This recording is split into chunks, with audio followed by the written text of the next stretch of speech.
प्यारे बच्चों, good morning. बच्चों, आज की हमारी कक्षा 8 की कार्यपत्रक नंबर 19 है। हिंदी की विषय है हमारा हिंदी और आज की डेट है बेटा 1/12/2020। तो बेटा सबसे पहले अपनी ये एंट्री फिल करनी होती है, सभी बच्चों के लिए अनिवार्य होती है। इसमें विद्यार्थी का नाम आता है और कक्षा अध्यापक का नाम, डेट और सब्जेक्ट, ये सब कुछ बेटा अपना फिल करना होता है। ठीक है। आगे आज बेटा दिया हुआ है हमें कि पहिया जहाँ पहिया है। आज का हमारा चैप्टर है जहाँ पहिया है। पुदुकोट्टई तमिलनाडु साइकिल चलाना एक सामाजिक आंदोलन है। कुछ अजीब सी बात है ना, लेकिन चौंकाने की बात नहीं है। पुदुकोट्टई जिले की हजारों नवसाक्षर ग्रामीण महिलाओं के लिए यह अब आम बात है। अपने पिछड़ेपन तक पर लात मारने, अपना विरोध व्यक्त करने और उन जंजीरों को तोड़ने का जिनमें वे जकड़े हुए हैं, और कोई न कोई तरीका लोग निकाल ही लेते हैं। कभी कभी ये तरीके अजीबोगरीब होते हैं। बेटा ये बताया गया है कि पुदुकोट्टई है जो तमिलनाडु का एक छोटा सा ज़िला है। सबसे ये थोड़ा पिछड़ा ज़िला है। इसमें साइकिल चलाना भी एक आंदोलन है। इसमें एक आंदोलन किया गया था जिसमें महिलाएं साइकिल चला सकती थी। मतलब महिलाओं को जो रूढ़िवादी रीति रिवाज है उनसे निकालने के लिए एक आंदोलन करना पड़ा था, जिन्होंने उसमें से उन्होंने साइकिल को चुना था। ठीक है। ये नवसाक्षर ग्रामीण महिलाओं के लिए आम बात है। नवसाक्षर यानी कि जो अभी अभी पढ़ना शुरू की है। ठीक है। तो भारत में सर्वाधिक गरीब जिलों में से एक है पुदुकोट्टई। पिछले दिनों वहाँ की ग्रामीण महिलाओं ने अपनी स्वाधीनता, आज़ादी और गतिशीलता को अभिव्यक्त करने के लिए प्रतीक के रूप में साइकिल को चुना है। उनमें से अधिकांश नवसाक्षर थी।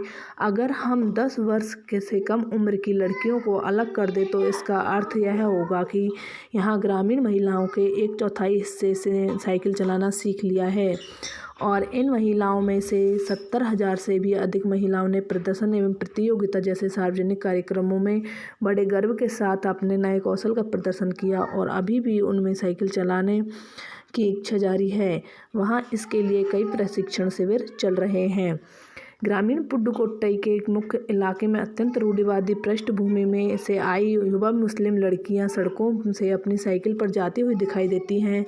जमील बीबी नामक एक युवती ने, जिसने साइकिल चलाना शुरू किया है, मुझसे कहा, यह मेरा अधिकार है। अब हम कहीं भी जा सकते हैं। अब हमें बस का इंतज़ार नहीं करना पड़ता। मुझे पता है कि जब मैंने साइकिल चलाना शुरू किया तो लोग फप्तियाँ कसते थे, लेकिन मैंने उस पर कोई ध्यान नहीं दिया। यानी कि फप्तियाँ कसते थे, यानी कि लोग टॉन्ट मारते थे कि देखो साइकिल चला रही है, कैसे भी करके मतलब कुछ ना कुछ टॉन्ट लोग मारते ही थे। लेकिन वो बोल रही है, जो जमील बीबी नाम की जो युवती है, वो बोल रही है मैं उनकी परवाह नहीं करती थी। बेटा इनमें कुछ शब्दार्थ दिए हुए हैं जिन्हें लिखना बहुत ज़रूरी होता है, इससे हमें अर्थ समझ में आता है। जैसे कि सर्वाधिक का अर्थ होता है सबसे अधिक। नवसाक्षर का अर्थ होता है नए पढ़े लिखे। रूढ़िवादी यानी कि पुरानी सोच वाली। अधिकार यानी कि हक। फप्तियाँ कसना यानी कि चुभने वाली बात कहना, यानी कि कोई ऐसी बात कहना जो आदमी सुनने वाले को अच्छी ना लगे। ठीक है। तो बेटा ये हमारा आज का ये जो पैरा दिया हुआ है एक ख़त्म होता है। अब इनके हम क्वेश्चन आंसर देखते हैं। ठीक है। हमारा पहला क्वेश्चन है बेटा, आपके विचार से सामाजिक आंदोलन किसे कहेंगे? यानी कि सामाजिक आंदोलन क्या होता है, किसको बोलते हैं हम सामाजिक आंदोलन? तो बेटा हम सामाजिक आंदोलन किसको बोलेंगे कि समाज के लोग अपने अधिकारों और मांगों को लेकर जो आवाज़ उठाते हैं उसे हम सामाजिक आंदोलन कहते हैं। सामाजिक आंदोलन की मदद से पूरे समाज का विकास होता है। तो इसमें से बताया गया कि सामाजिक आंदोलन किसको कहते हैं, जिसमें समाज के लोग अपने अधिकार और मांगों को लेकर के आवाज़ उठाते हैं, उसे हम सामाजिक कहते हैं। ठीक है। अब सेकंड नंबर है बेटा, क्वेश्चन नंबर सेकंड है, उन जंजीरों को तोड़ने का हक जिनमें वे जकड़े हुए हैं, कोई ना कोई तरीका लोग निकाल ही लेते हैं। आपके विचार से लेखक जंजीरों द्वारा किन समस्याओं की ओर इशारा कर रहे हैं? बेटा इसमें ये नहीं है कि कोई जंजीरों में बांध के रखा होता है, जंजीरों का अर्थ होता है रूढ़िवादी परंपराएं, यानी कि जो रूढ़िवादी परंपराएं हैं उन्हें उन जंजीरों में अगर किसी को बांध के रखा है तो उसे तोड़ने के लिए हमें जैसे कि कुछ ना कुछ प्रयास करना होता है। जैसे कि इसमें आंदोलन किए थे, पुडुकोट्टई जो शहर है इसमें आंदोलन किया गया था। तो इसी में बताया गया कि जंजीरों की किन समस्या की ओर इशारा किया गया है। तो इसका आंसर होगा बेटा, इसमें है बेटा कि सामाजिक जंजीरों के माध्यम से सामाजिक रूढ़िवादी और समानता का न होना आदि समस्या की तरफ लेखक इशारा कर रहे हैं। तो बेटा सेकंड क्वेश्चन का आंसर हो जाता है कि सामाजिक जंजीरों के माध्यम से सामाजिक रूढ़िवादी और समानता का न होना आदि समस्या की तरफ लेखक इशारा कर रहे हैं।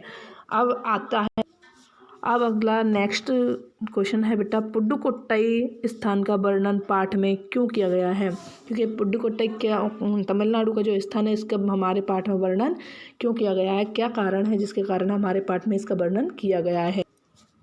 बेटा ये है, इसमें है कि पुडुकोट्टई जो शहर है उसका हमारे पाठ में वर्णन इसलिए किया गया है क्योंकि यहाँ पर नवसाक्षर महिलाएं जो नई अभी पढ़ी लिखी हुई हैं, अब मतलब पढ़ने लगी हैं, उन्हें बोलते हैं नवसाक्षर। तो नवसाक्षर महिलाएं थी जिन्होंने सामाजिक विकास के लिए बार बार सामाजिक आंदोलन किया है, जैसे महिलाओं द्वारा साइकिल चलाना जैसे सामाजिक आंदोलन। ऐसे जो सामाजिक आंदोलन किए हैं उनके लिए हमारे पुडुकोट्टई शहर को हमारे पाठ में शामिल किया गया है। इसके बाद आता है बेटा क्वेश्चन नंबर 4। क्वेश्चन नंबर 4 में है, सामाजिक साइकिल चलाने से जमील बीबी और पुडुकोट्टई की महिलाओं को आज़ादी का अनुभव क्यों होता होगा? मतलब क्या होता है, फिर साइकिल चलाने से क्या होता है, लेकिन पुडुकोट्टई की महिलाओं को और जो जमील बीबी है जिसने बताया गया कि ये मेरा अधिकार है, तो उन महिलाओं को आज़ादी का अनुभव कैसे होता होगा साइकिल चलाने से? तो बेटा इसका आंसर हमारा होगा बेटा, इसमें है कि उन महिलाओं को आज़ादी का अनुभव इसलिए होता था क्योंकि साइकिल की मदद से वे कहीं भी जा सकती है और उन्हें बस का इंतज़ार नहीं करना पड़ता है। खुद अपने पैरों पर खड़ी हो गई थी, किसी बस का इंतज़ार नहीं करना पड़ा, जहाँ भी जाए अपना काम करके वो आ सकती थी, इसीलिए उन्हें ये आज़ादी का अनुभव होता था। क्वेश्चन नंबर 5 है बेटा, ये कि साइकिल चलाने से क्या क्या फ़ायदे हो सकते हैं, इसकी एक सूची बनानी है कि साइकिल चलाने से हमारे कौन कौन से फ़ायदे हैं, क्या होता है साइकिल चलाने से, क्या लाभ होता है हमारे और हमारे शरीर को, वो हमें इसमें बताना है। कि साइकिल चलाने से एक तो देख कसरत हो जाती है, हमारी बॉडी को एक एक्स्ट्रा उसकी ज़रूरत नहीं पड़ती, हमें इसी से जैसे चलाने से एक तो हम टाइम अपने पैरों पर खड़े हो सकते हैं, किसी का बस का या किसी का भी इंतजार नहीं करना पड़ता, दूसरे की तरफ देखना नहीं पड़ता कि कोई हमारा काम करे, हम खुद जाके काम कर सकते हैं और हमारा व्यायाम भी इससे हो सकता है। तो देखते हैं बेटा इसमें इसका क्वेश्चन का आंसर होगा बेटा, साइकिल चलाने से कई फ़ायदे हैं, जैसे कि ये हमारा स्वास्थ्य अच्छा रहता है, इससे इम्यून सिस्टम को बेहतर में बनाने में मददगार होता है, तनाव से हमें राहत मिलती है, इसमें भी मदद करता है हमारा, और वायु प्रदूषण में भी कमी आती है। तो ये हमारे साइकिल चलाने के फ़ायदे होते हैं। ठीक है बेटा, ये है हमारा सारा सिस्टम। तो बेटा ये हमारी वर्कशीट है आज की 1/12/2020 की, सभी बच्चों के समझ में आ गई होगी बेटा, मैंने सारे क्वेश्चनों के आंसर भी करवाए हैं, सारी डिटेल समझाई है, सभी को समझ में आई होगी।